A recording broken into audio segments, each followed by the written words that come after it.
Ladies and gentlemen, welcome to the Help Wanted Bottom 13, back by request, presented by the BA Top 25. So let's get into some of the worst of the college football season for 2024. Boom. And we're starting off at number 13, me. Yes, I'm not above taking the piss out of myself because it's been way too damn long since the last one. I don't even remember when the last one was. But of course it was text-based, and I think it was limited edition. Just might have been a Facebook post, but I'm not sure about that. But again, that was another request. And you know, I haven't seen weekly college football in years, something like 20 years, so it's just a long time. But in my defense, boom, it would be unethical to comment on something without actually watching the games. And just as I have not released a poll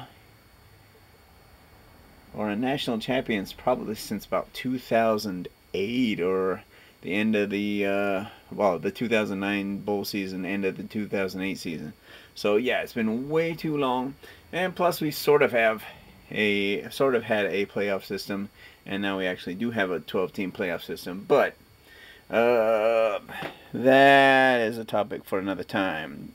Moving on to number 12, boom, the One Furs. And as I don't know exactly how the original bottom 10 went, but there is a new bottom 10, and they singled out individual teams. We don't do that here usually. We cluster them. So you've got Perdon't at 1-11, 0-9, and Southern Miss at 1-11, 0-8. So Perdon't, that's way before my time, and that's not original on the other one. Southern Miss, they did say like UMass or something, so that I thought was original, but we're not going to copy that. But yeah, Perdon't, like we said, 1-11 in the Big 10-inch, and going 0-9 in conference. That's really bad. They got shellacked. So, you know, it happens, I guess. And Southern Miss 1-11, 0-8, in obviously a weaker conference, I think, than Perdon't. Where was Southern Miss? Is that the, don't have my phone handy, or do I? But, yeah, oh, no, I think that's the MAC, so Mid-American Conference. You can correct me if I'm wrong. But moving on, boom. The only offer this season, you got the poor Kent State Golden Flashes, boom. And yeah, going 0-12, 0-8 in conference. Again, like I just said, the only defeated team in college football. It's very sad. Hopefully they can get some wins on the board next year and turn that game around, because nobody wants to not win a game, if you know what I'm saying. Then number 10, flossed. I don't know. Florida State used to be good, but this year they were 2-10, 1-7 in conference, and that one win, believe it or not, was against Cal. So thanks for representing the Pac-12, Cal. You really did us proud by giving Florida State, or flossed, their only win in conference. But yeah, hopefully they can turn that around, because that's a pretty proud football school. And it's surprising to see them this low. You know, flukes do happen, though. We'll see. Number 9, boom, the transfer fucking portal. And I guess we've got a conch shell there for our portal, because, like, what the hell even is it? First of all, so apparently students can apply, and it depends on what season their sport is in, but they can change schools every year, which means, you know, what happened to recruiting? Like, recruiters are supposed to work hard to get the best student athletes to their universities, and with the transfer portal, they can just play for whoever the hell they want. I mean, oh, they won the national championship last year. Let's go play for them. And or the opposite, right? And like, oh, there's too many good players on this team. I can't get any playing time, so let me go there. And whatever happened to playing for the hometown team? I mean, it used to be you grew up watching a team, you cheered for that team, and then you wanted to play for that team. And that goes for the professional sports as well. So, yeah.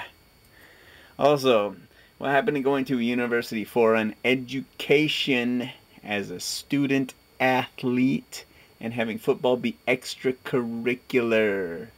I'm just saying they are student athletes.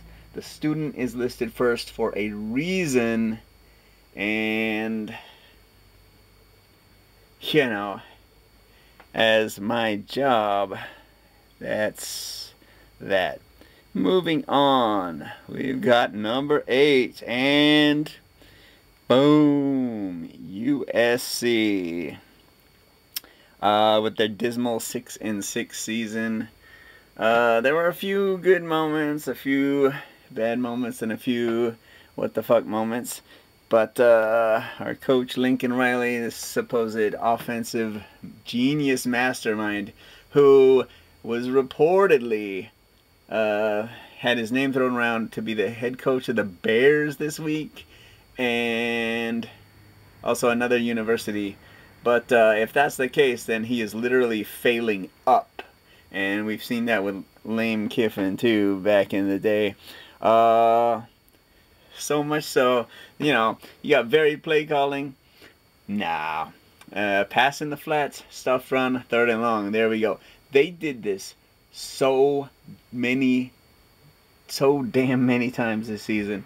I was like, okay, what are they going to do? Pass in the flats, and then they pass in the flats, which is either short gain or loss of yardage.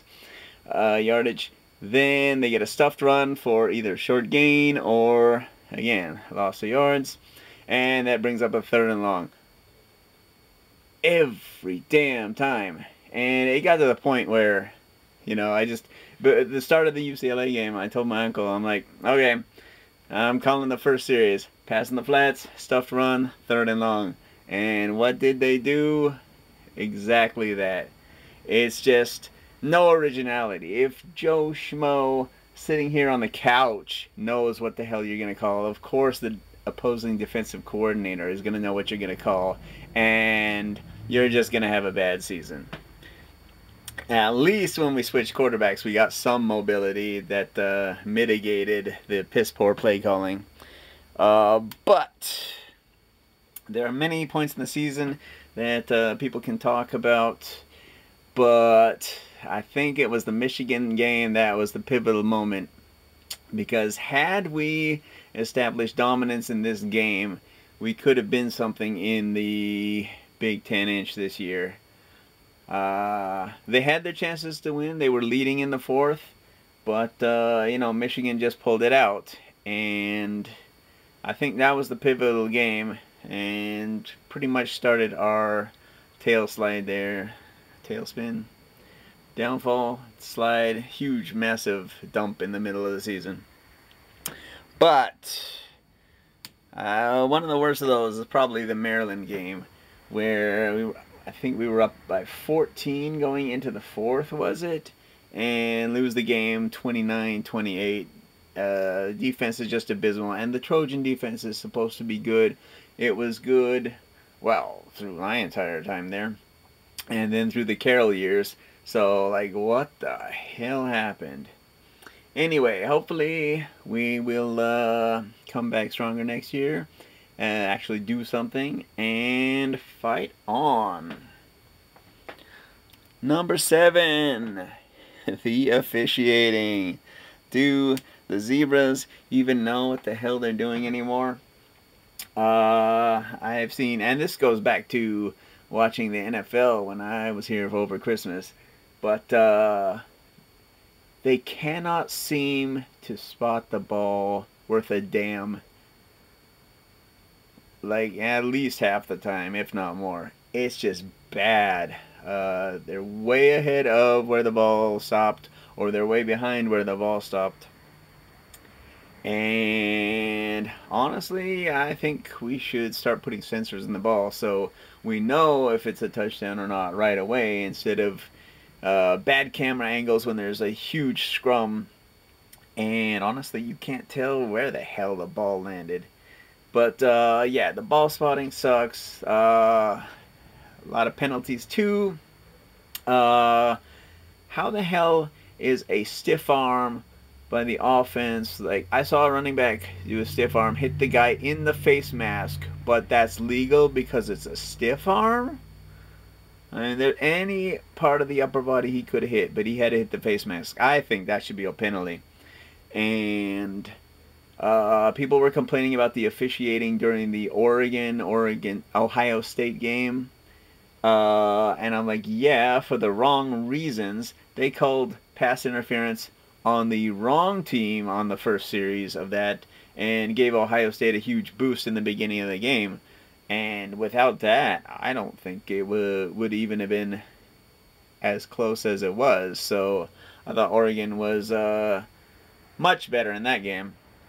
And it's kind of strange that a Pac-12 team is on top of the Big 10-inch going into the conference game this weekend. But yeah, so the officiating, very, very bad. Number 6. Boom. What the fuck happened to tackling? So during the SC-UCLA game, I made the comment that they were playing Matador defense because nobody wanted to tackle. Tribute to the late great Chick Hearn for that term from Lakers games. But seriously, does anybody know how to fucking tackle anymore? Seen so many spin moves break out of weak tackles. They don't wrap people up. They don't take them down. It takes 3 or 4 or more defenders to actually take the offense down. It's ridiculous. And I do understand that they don't want to get flagged for targeting. They want to avoid concussions. And yeah, there's chop blocks and all that stuff. I mean, that has been for safety and the, betterment of the players. I understand that. But still, make a fucking tackle. Just bring the guy down. Wrap him up and bring him down. Don't tackle him forward so they get first downs. Tackle them backward. Make a frickin' stop. It's just defenses, they lost their edge. And I don't know what the hell has happened in this sport while I've been gone. But, yeah. Go back to fundamentals, please. Number 5. What even is the Big 10-inch anymore? Yeah, okay, so, USC and UCLA, they wanted this. Boom. They wanted money, they wanted TV rights, and they wanted that sweet, sweet deal. So they decided to gut the Pac-12 and join the Big 10-inch. And then Oregon and Washington decided to follow suit and basically destroyed the Pac-12. All in pursuit of that green $sign in the middle of the screen right now. But be careful what you wish for, because what do we have? We've got 2,000, 3,000 cross-country mile flights just to play a damn game. And then you got to fly back home for the home game and then do it all again the following week. Poor Penn State has to take a bus to the nearest decent airport and fly, like we said, it was 2,000 or 3,000 miles to the Coliseum to play a game.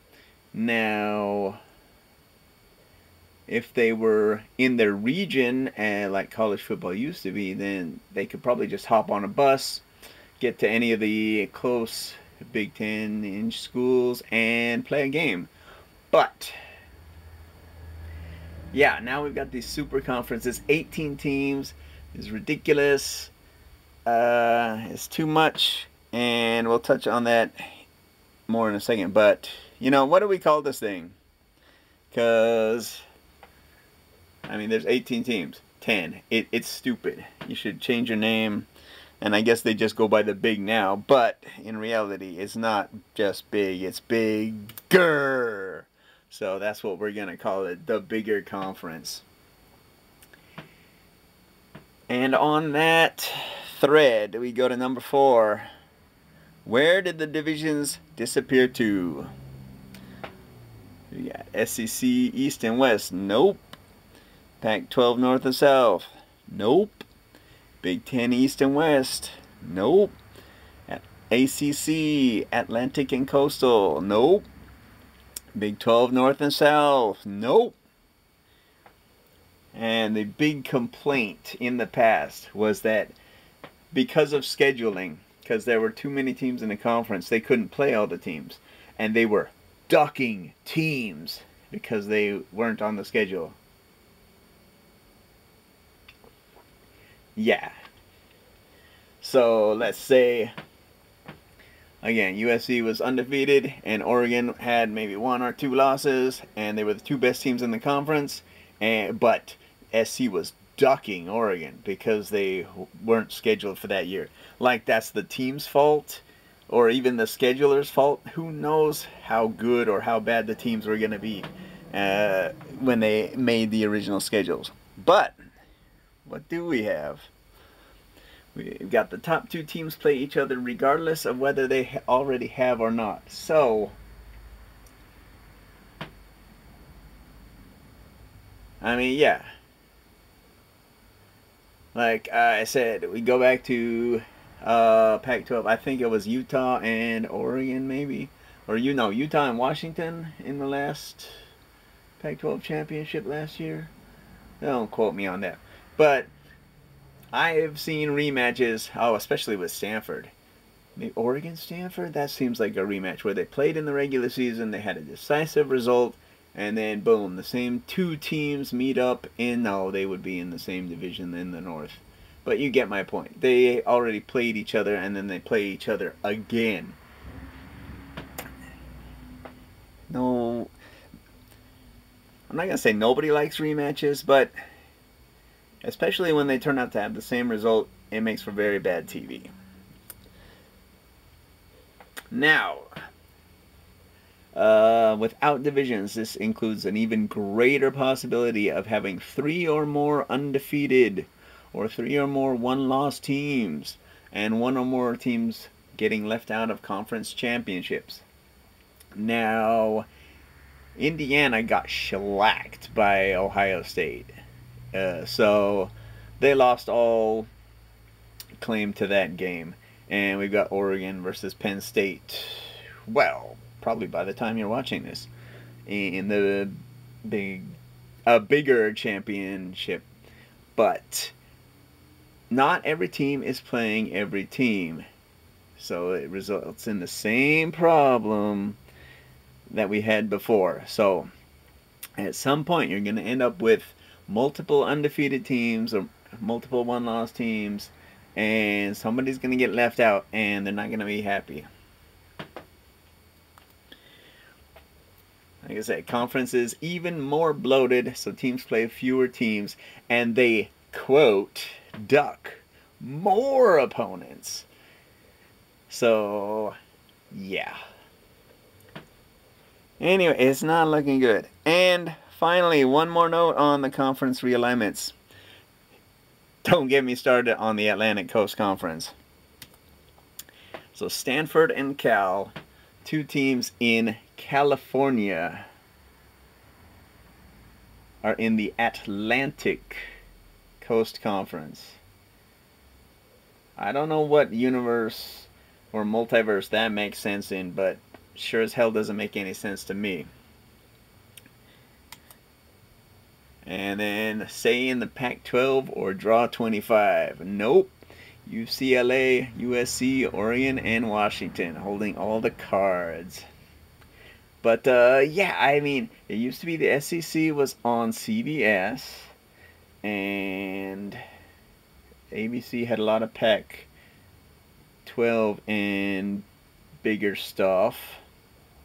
And of course, we had the Notre Dame butt kissing channel, so that was, you know, a sure thing there. But now games are just every which way. You got games on this network, games on that network, games at the same time from the same conference. It doesn't make much sense to me, and it's hard to schedule, you know, to watch good games, or the games that you need to watch because they're on at the same time. Yeah, so I'll tell you who did get it right though, because Arizona State, Colorado, and Utah are in the footlong, and you know that's legit, as our boy would say. It's science. Number 2, Georgia versus Georgia Tech, 8 overtimes. So Mom said it was gonna be over soon, and then an hour later, it was still not finished. But boom, Georgia Tech Bulldogs and the Yellow Jackets put on an excruciating long show, 1 overtime short of the record, which is also stupid, 9 overtimes. But yeah, that is terrible football. And I mean, it wouldn't have been an issue if Georgia Tech hadn't choked away their lead in the second half. But one, they should just do it like the NFL. Done, finished. Barring that, the first overtime, as it is, you start at the 25, you score. If it's tied, you go to the second overtime. Okay, second overtime, you score, then you have to go for 2. It makes sense. Third overtime, 2-point conversions only. I can live with that. Anything after that, just declare the game a tie, like the old days, and get on with your lives. Because, I mean, yeah, you're going to hold up the broadcast if there's another game following it. That doesn't make sense. Sponsors are going to lose money there. And nobody wants to watch just endless of the same team when they could be watching something else. And yeah, 8 overtimes, no thank you, get it done already. And finally, the number 1 issue in the Help Wanted Bottom 13 2024, commercials.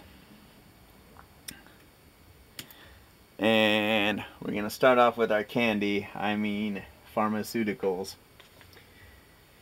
Because, are we watching football or are we watching some giant commercial? It's just noise, noise, noise.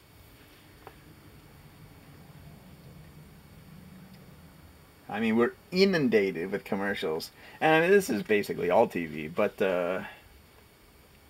I mean, first of all, there's a made-up disease or a condition. Okay, so they try to sell you a medicine to heal the made-up condition. Some of them are legit, but most of them just seem like total garbage. And then those new medications also cause a myriad of other side effects that nobody wants. You're better off just not taking the medication in the first place. And yet the pharmaceutical companies will waste millions and millions of dollars on these commercials. If they didn't do that, they could probably lower the price of prescription drugs, and the healthcare system wouldn't be as bad as it is right now. Okay. But even more annoying than that where the goddamn political commercials, they would just not shut the fuck up. Paid for by the Congressional Leadership Fund. I'm Kamala Harris, and I approve this message. I guess I'd vote for you, Dad. Michelle Steele's good. Michelle Steele's bad. Ken Calvert made millions. Yes on 5. No on 5. Yes on 32. No on 32. Yes on 33. No on 33. And so on. It's, shut the hell up. Oh my god. Every commercial break, and it's ridiculous. There's lies on both sides. And nobody wants to see that when they're trying to enjoy a football game or a World Series game or anything. Just shut up. All of that money just wasted. Get the money out of politics and fix the system. It's not that hard. But, I mean, yeah, I assume those are nationwide. If you live in California, hey, you even get the bonus of lawyer commercials. We'll fight for you with Law Brothers. And just make the noise stop. Like, I am glad there is a mute button. There's a reason there's a mute button, but you still have to go with the visuals. And anyway, commercials are the worst thing about the 2024 college football season, hands down. And we're going to end on some positive notes. The Help Wanted Bottom 13 2024 edition. This has been a presentation of the Ben Adkins Top 25. With some credit to the LA Times, Kent State University, the plethora of stock photos, and all other fair use clauses I researched that made this video possible. Not a grant from the Kick Foundation. The BA Top 25 would also like to thank Schizo Titan and Caliph Shutterbug for their support and some of the information that went into this as well. And extra special thanks to Romano's up on Alessandro for the Bad Leroy Brown deep dish pizza, which may have to be the subject of a future video. So those are my thoughts on the 2024 college football season. Let me know what you think in the comments, and until next time, keep dancing.